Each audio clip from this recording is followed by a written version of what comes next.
룩셈부르크의 어느 저택. 뭐? 한국에 간다고? 네가 기어이 어머니를 죽이겠다는 거냐? 대체 거기가 어디라고 간다는 거야? 게다가 그런 후진국에서 수술을 받겠다니? 미쳐도 단단히 미쳤구나. 룩셈부르크의 한 저택에서는 젊은 남녀가 언성을 높이며 다투고 있습니다. 집안 자체가 의사 집안인 둘째 오빠와 막내딸이 지금의 피를 튀기는 언쟁의 주인공인데요.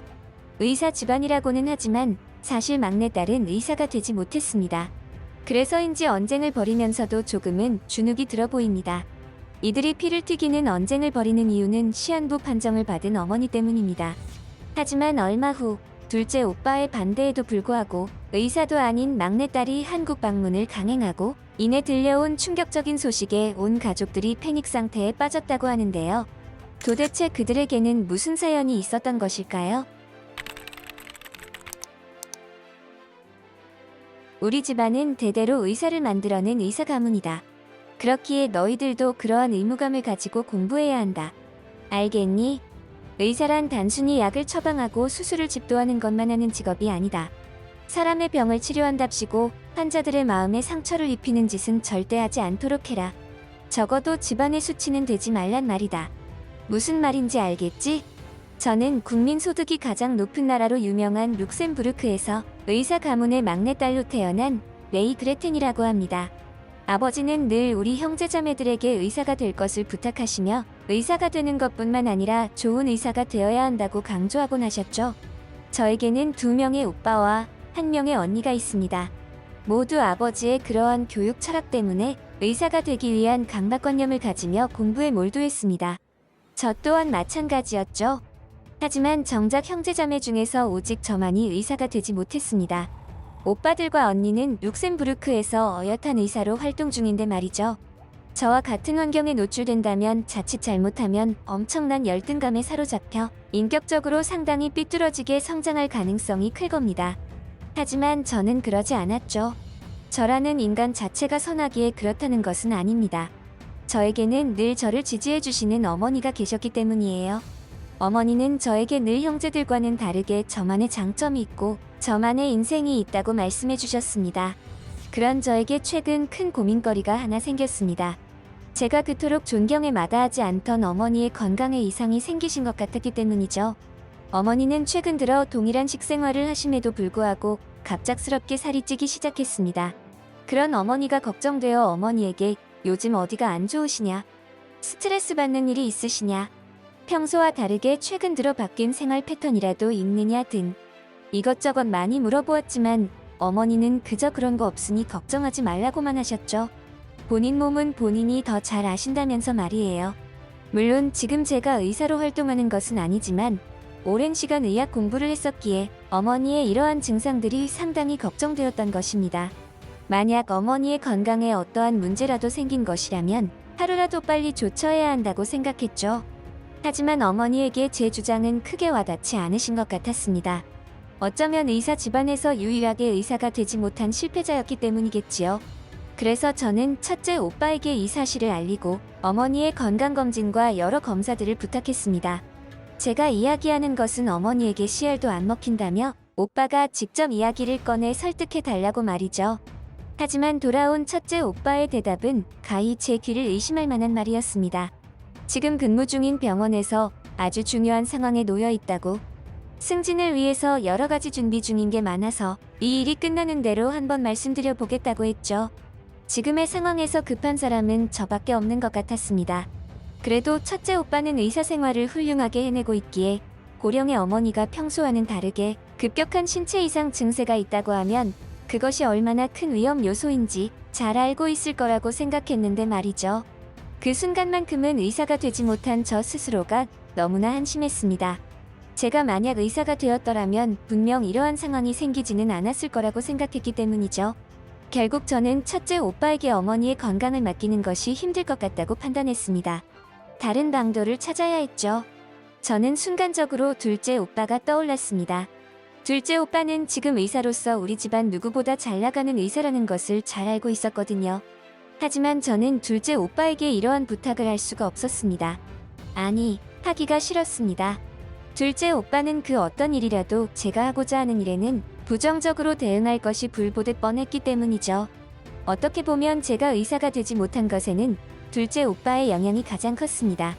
의사가 되기 위해 한참 공부를 열정적으로 할 때 정신적으로 저를 괴롭혔던 것이 둘째 오빠였거든요. 그는 저에게 늘 부정적인 말과 행동으로 괴롭혔습니다. 물론 그런 괴롭힘에도 제가 그것을 이겨냈다면 아무런 문제가 되지 않았겠지만 저는 그러지 못했고 그 결과 의사가 되는 것을 스스로 포기하고 말았죠. 결국 저는 그런 둘째 오빠를 찾아가지 않았고 의사로 활동하고는 있지만 가장 평범하고 저와는 그나마 말이 가장 잘 통하는 셋째 언니에게 가서 어머니에 대한 일들을 이야기했고 언니가 어머니를 좀 설득하고 검사 좀 해달라고 했습니다. 다행히 언니는 흔쾌히 그러자고 했고 어머니가 그런 상황인 줄 몰랐다며 오히려 신경 쓰지 못해 미안하다는 말까지 했죠. 그리고 얼마 후 저에게 개인적으로 보자는 연락을 취해온 언니는 여태까지는 보지 못했던 어두운 표정으로 이야기했습니다. 어머니의 머리에 종양이 발견되었고 위치상 뇌하수체 쪽에 있어서 호르몬 이상이 생기신 것 같다고요. 그래서 최근 살이 비정상적으로 찌거나 붓기가 심했던 것이라고. 이쪽은 수술도 어렵고 수술 자체가 실패 확률도 높아서 잘 권장되지 않는 수술이라고 했습니다. 게다가 수술 후 예후도 좋은 편이 아니라 사실상 시한부 선고나 다름없다고 했죠. 조금 더 일찍 발견되었다면 약물로도 어느 정도 치료가 가능할지도 몰랐는데 지금은 약물로는 힘든 상황이라는 소견을 밝혔습니다. 저는 분통하고도 슬펐습니다. 어머니가 죽을지도 모른다는 사실에 슬펐고 집안에 의사가 이렇게나 많은데 어머니를 이 지경이 될 때까지 방치한 것에 분통이 터졌습니다. 이때부터 저는 그동안 끊고 살았던 의학에 다시 손을 대기 시작했습니다. 물론 다시 의사를 하기 위함은 아니었죠. 다만 혹시나 어머니를 살릴 수 있는 방도가 있지 않을까 하는 기대감 때문이었습니다. 처음에는 오랜만이라 그런지 이렇다 할 방도가 제 눈에 보이지 않았고 역시나 방법이 없는 걸까 하는 포기감을 느끼기에 이르렀죠. 하지만 저는 조금만 더 하는 마음으로 포기를 뒤로 미루었고 마침내 유일한 희망이라고 보여지는 방법을 찾아내었습니다. 머리를 절제하여 수술하는 방식이 아닌 코를 통한 내시경으로 접근하는 수술 방법을 찾아낸 것이죠. 바로 경접형동 접근법이었습니다. 이 방식이라면 어머니의 머리에 있는 종양을 보다 안전하게 제거할 수 있을 것이라 확신했죠. 그 이후로 저는 해당 방법을 이용한 수술을 해본 적이 있거나 경험이 많은 의사나 병원을 찾아다녔습니다. 그리고 얼마 지나지 않아서 크게 낙담하고 말았죠. 이곳에는 그러한 수술법을 제대로 익히고 있거나 시행하는 병원이 없었던 것입니다. 이 사실을 언니에게 말하며 상담했고 언니도 눈이 커질 정도로 괜찮은 생각 같다며 희망에 가득한 눈빛을 보였습니다. 하지만 그러한 수술 방식에 정통한 의사나 병원이 없다는 사실을 이야기했더니 다시 흥분해서 침착한 표정으로 변했죠.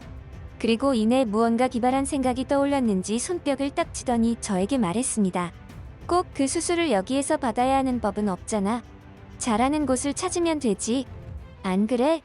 가령 미국이나 한국 같은 곳 말이야. 언니가 작년에 한국의 의술연구 관련해서 다녀온 적이 있었는데 미국 저리 가라던데. 언니가 미국 쪽에 알아볼 테니 너는 한국 쪽에 한번 알아볼래? 언니의 말대로 각자의 방식대로 해당 수술법에 관해 알아보았습니다. 그리고 저는 한국의 엄청난 의술 발전에 혀를 내두르고 말았죠. 분명 제가 의학 공부를 하던 그때의 한국이 아니었습니다. 이미 미국의 수준에 넘나드는 정도의 최고 수준까지 도달해 있다는 것이 느껴졌죠. 이미 수치적으로도 그러한 사실들이 드러나고 있었고 이미 여러 국가에서 의술을 배우기 위해 한국 의술 유학을 한다는 사실도 알게 되었습니다. 그리고 확신이 들었어요. 한국이라면 어머니가 수술을 받고 예전처럼 건강을 되찾을 수 있을 것이라고 말이죠. 결국 저는 어머니를 데리고 한국으로 떠날 결심을 했습니다. 물론 처음에는 어머니의 극심한 반대에 부딪혔습니다. 하지만 첫째 오빠와 셋째 언니의 도움으로 어머니를 설득하는 데 성공했죠. 그렇게 한국행 티켓을 예매하고 있을 때였습니다. 누군가 문을 신경질적으로 박차고 들어오더니 저에게 달려들었죠. 둘째 오빠였습니다. 뭐? 한국에 간다고? 네가 기어이 어머니를 죽이겠다는 거냐? 대체 거기가 어디라고 간다는 거야? 게다가 그런 후진국에서 수술을 받겠다니? 미쳐도 단단히 미쳤구나. 둘째 오빠는 역시나 제대로 알아보지도 않고 제가 하는 일이라 반대부터 하기 시작했죠. 워낙 완강한 태도로 역정을 내자 어머니도 흔들리는 듯한 모습이셨습니다. 아마도 자신 때문에 자식들이 다툰다고 생각하니 자괴감이 드는 것이겠지요. 오빠의 역정을 쭉 드러내던 저는 담담하게 오빠를 쳐다보며 말했습니다. 오빠, 한국은 후진국이 아니야. 유엔 무역개발회의 기구가 설립된 1964년 이후 사상 최초로 이 기구의 회원국이 선진국으로 지위가 변경됐어. 그 유일한 나라가 바로 한국이라는 나라이고. 왜 그런 줄 알아? 한국의 위상이 눈에 띄게 강화된 점을 반영한 것이야.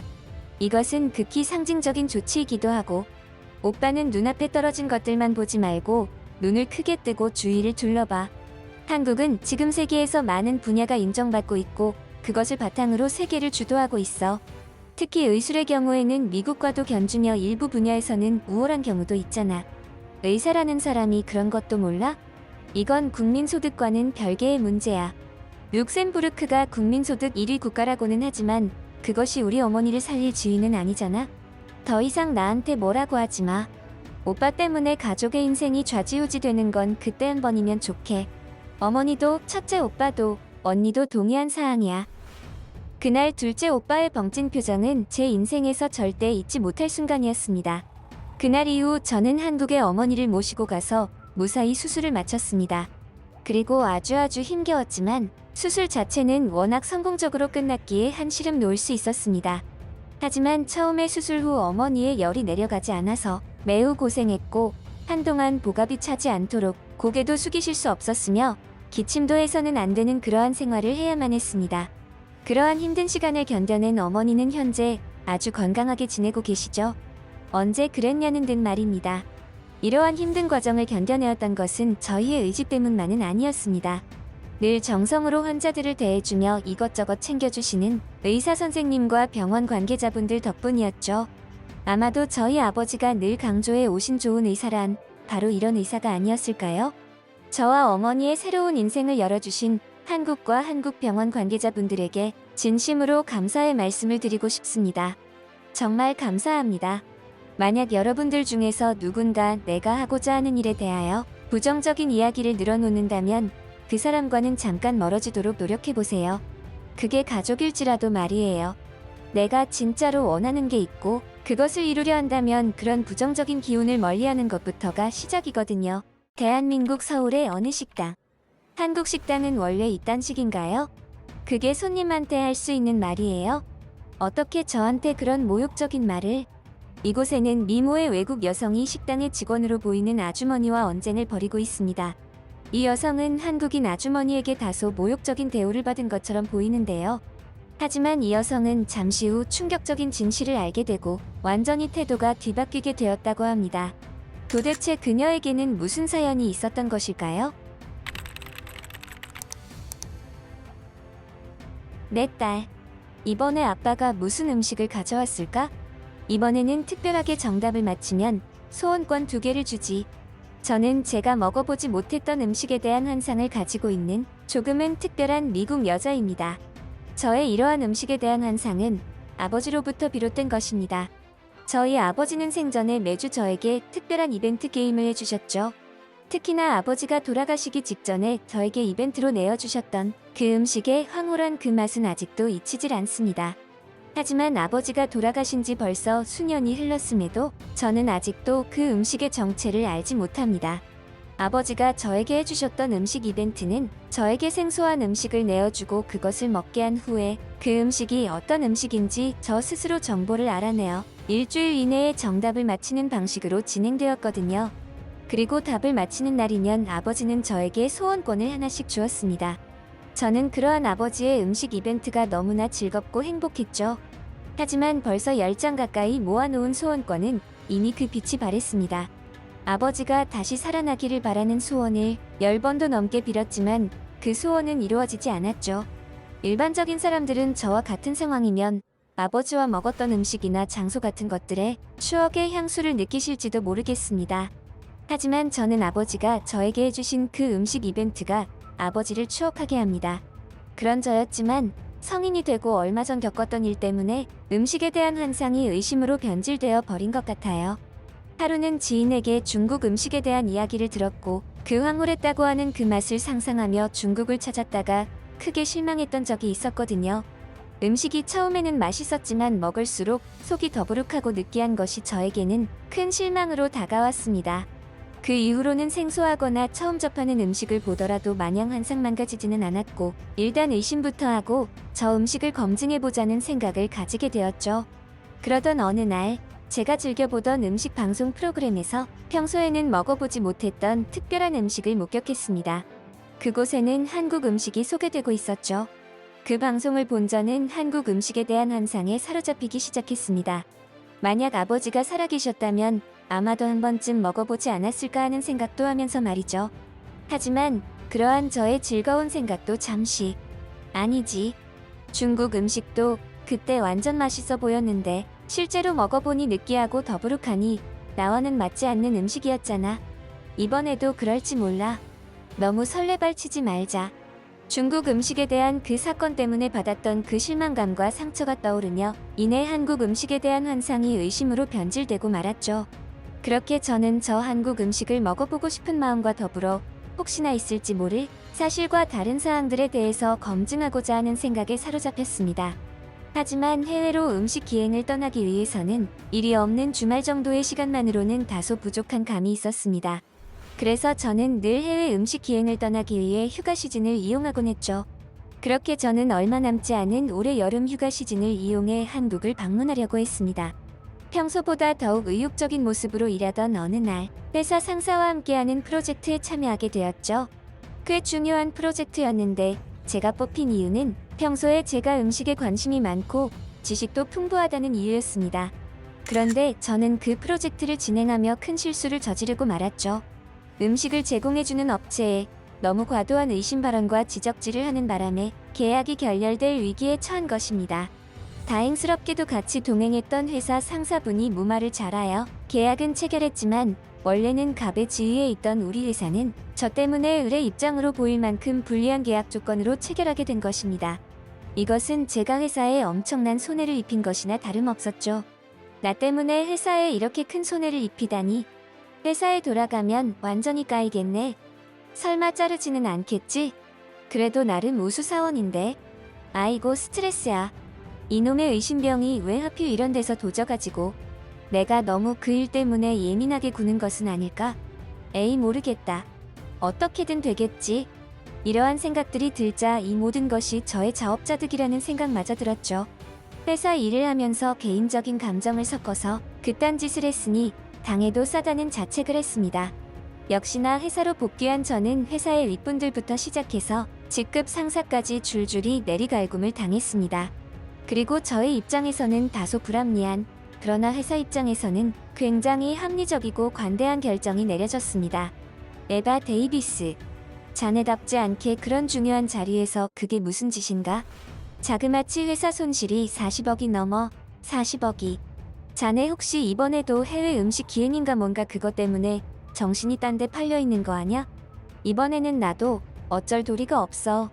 윗선에서 자네 올해 휴가를 모조리 반납하라는 짓이야. 그리고 이번에 다시 기회를 주는 거니까 새 프로젝트에는 실수 없도록 신경 써야 될 거야. 무슨 말인지 알지? 저의 올해 상반기 하반기 휴가를 모두 반납하고 새로운 회사 프로젝트에 전념하라는 것이었죠.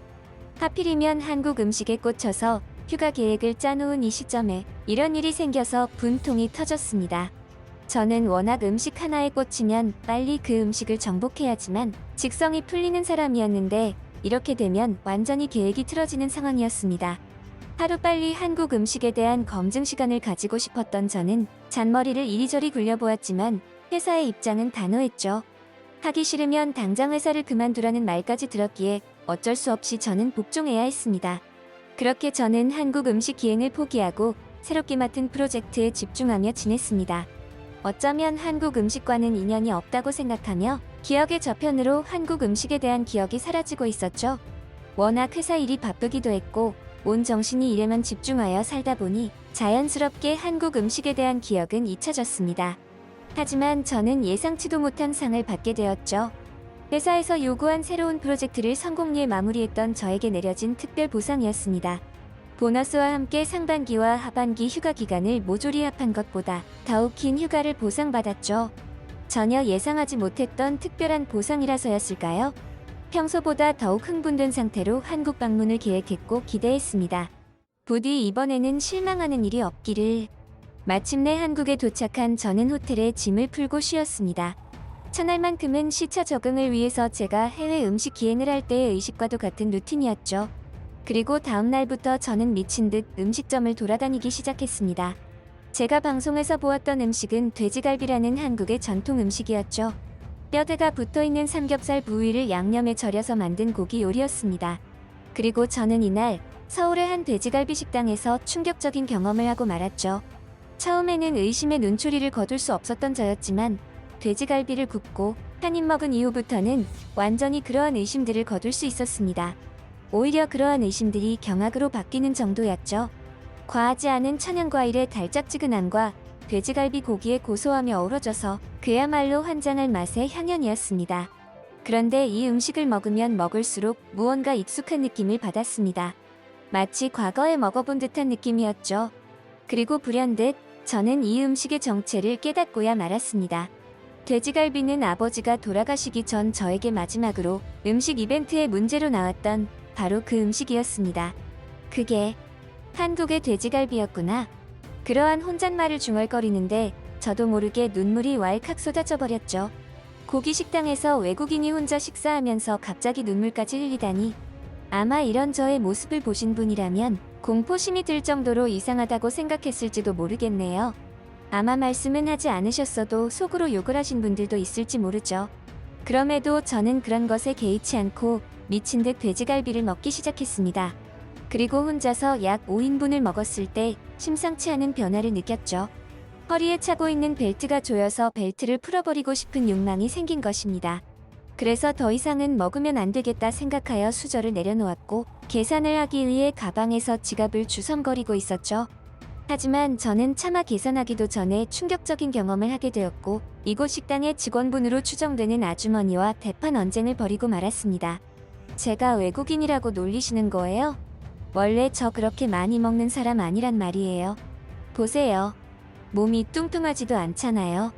진짜 너무하세요.